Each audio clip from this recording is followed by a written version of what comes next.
All right, so we have 4 major rules. So let's jump into them. Rule number 1 is your consultant. Now, basically, as your consultant, we want to do things that the traditional real estate agent probably wouldn't do. And of course, a lot of those online stuff, the iBuyer stuff, is not going to do as well. So what is it? Well, basically, as your consultant, we're going to do things like tell you things that maybe you don't want to know, but you should know so you can make the best educated decision for yourself. It's also going to be doing things like getting together for our initial consultation so we can really learn what's important about buying a home to you. The reality is it's easy to go find a place that's X amount of baths and bedrooms, at a certain price point.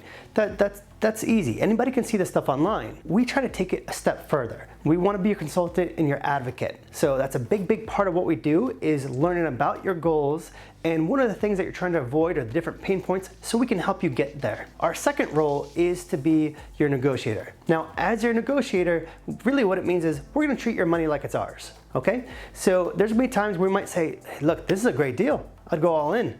There's other times we might say, you know what? This place is priced a little bit high. If you want it, that's cool, but know that you're paying a premium. Point is, we're always gonna give our best advice to you, but at the end of the day, it's your money, it's your life. So if it meets your goals and it makes sense to you, cool. If it's out of the budget or something, then maybe it's not the right place. We'll always give you the different strategies, and then it's gonna be your choice on how you want to implement those strategies, depending if you're more risk adverse or if you gotta have it or what the situation is. Our third role is to be the overseer of transactional details. Now, in real estate, there are like 14 different people involved, from the clerk of the circuit court to the loan underwriter, the processor, the title processor, the settlement agent, the seller, the listing agent, etc., etc. There's 150 phone calls, text messages, emails, give or take, that are flying back and forth between everybody. And the reality is, a mistake can be very costly. So it's our job to make sure that we're on top of the details, that the T's are crossed, the I's are dotted. Now, what I like to tell people is that part of this is an art, part of this is a science. Basically, there's critical dates that we have to hit, okay? We know those critical dates, we put them in our customer relationship management software, and we know all the dates that we need to have things happen by. If something's starting to go a little sideways, this is where the art part comes in. We have enough experience that we can call the other side or the lender or the title or whoever it is and just be like, hey, where are we at on stuff?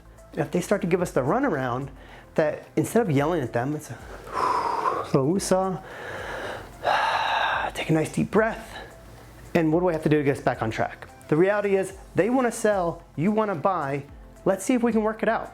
I find that many times that it's somebody's emotions that are running a little wild that cause the things to blow up, okay? I mean, maybe not the initial cause, but at least the things that escalate. So if we can take some deep breaths and try to work through it, that's usually gonna work out. Now, maybe not all the time, but most of the time we can figure things out. Now, our fourth role, which kind of stems off of that last one there a little bit, is it starts with problem solving. But what I tell people is let me or our team be your emotional buffer. Okay? So the reality is, I think I've mentioned, real estate is up there in some of the top 5 most stressful things. Getting married, getting divorced, having kids, buying and selling a home, we're like in the top 5. So what we want to do is try to make this as stress-free as possible. We know there's still going to be maybe some bumps and some hurdles, some little bit of turbulence, but we're going to try to do our best to try to make this as smooth as we can for you. Now, some of the ways we're going to do that. Number 1 is, let's just say something goes wrong. During the transaction, something's going astray, the seller's not doing what they're supposed to do. We could call you and be like, the sky's falling. It's not gonna work out. You're gonna be homeless, and like totally freak you out. You probably wouldn't like that. I mean, I know I wouldn't like that, but you do wanna know what's going on. So instead, we're gonna call you, be like, hey, listen, this is what's happening. We're having a little bit of turbulence. This is what we're doing to try to fix it. Hang tight. We'll know more by like 4 o'clock tomorrow. The point is, we're not going to treat you like a mushroom. We're always going to keep you in the loop, tell you what's going on, but we're also here to be level-headed, to be your sounding board and your advocate. So let us be your emotional buffer and try to take some of that stress away from you. So those are our 4 major rules. I hope that makes good sense, and I will see you in the next video.